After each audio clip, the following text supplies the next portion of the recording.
Juan Rodríguez é outra metade da parella chantadina que adestrará a vindeira tempada o primeiro equipo da S de Chantada. Falamos con el, ata agora coordinador deportivo do clube e adestrador do Chantada B, e coñecemos como afronta este novo reto.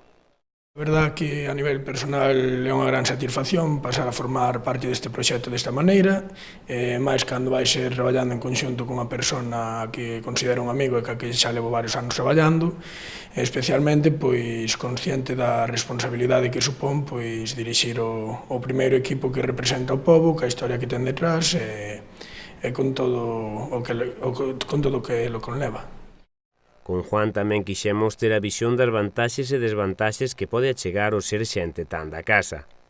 Unha das cousas que se plantexan a hora de adestrar a xente coñecida, como por exemplo a min tamén me pasou no B, eu quizás é que sexa demasiado positivo, pero eu sempre miro o lado bon. Eu creo que o mellor o máis cercano sempre o infravaloramos, non nós, senón en xeral, en calquera ámbito da vida, e para min supón unha satisfacción pois poder adestrar nese caso a persoas cercanas, amigos ou coñecidos, que o mellor os tratemos cos nomes de Albertito ou Cebolli en vez de Alberto González ou Pablo García, que sonaría un pouco máis profesional, ou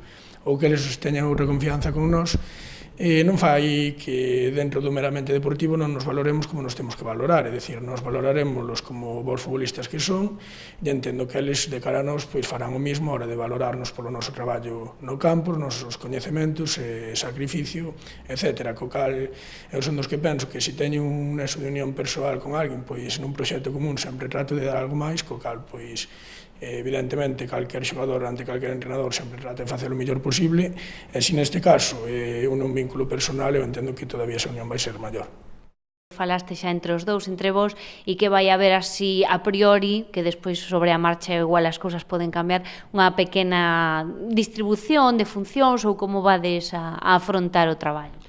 Sí, eu vía que onte Dani dicía que eu me encargaría un pouco máis do que era a xestión de grupo e a parte táctico-técnica, era un pouco da física, porteros, lesionados, etc. E isto é un pouco porque, evidentemente, todos os medios de comunicación, como é o vosso deber, nos preguntades un pouco pola estrutura, polo titular de quen vai ser primeiro, quen vai ser segundo, e eu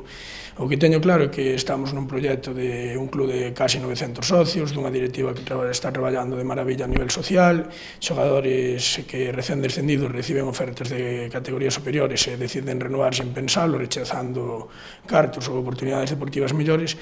Entonces, sería moi egoísta ou egocéntrico poñernos a diferenciar que se un está por riba do outro ou viceversa. Dani e eu temos plena confianza un no outro, somos complementarios, coñecemos os defectos e as virtudes tanto propios como do outro, co cal, buscando sempre o que buscamos dende hai moitos anos, que é o mellor para o club que está moi por riba de nós, pois traballaremos en conxunto tratando de levar un proxecto todavía máis global e colectivo, pois partindo xa desde o corpo técnico con esa premisa de colectividade, traballo e unión. Vai a ser un proxecto con prácticamente as mesmas caras que a toda agora e ademais con vos á fronte, porque xa se confirmou que unha gran parte dos xogadores pois van a continuar no equipo, non? Sí, dos 19 xogadores que formaban o plantel, pois 16 renovacións xa están confirmadas, eso non quere dicir que non se poda añadir algunha máis. E despois, pois, hai rapaces tanto no B como en xuvenís que xa debutaron esta tempada co primeiro equipo, que tamén son válidos para facelo, mesmo no propio filial que este ano competiron en primeira regional, que é a categoría que competirá o ano que ven o primeiro equipo, co cal,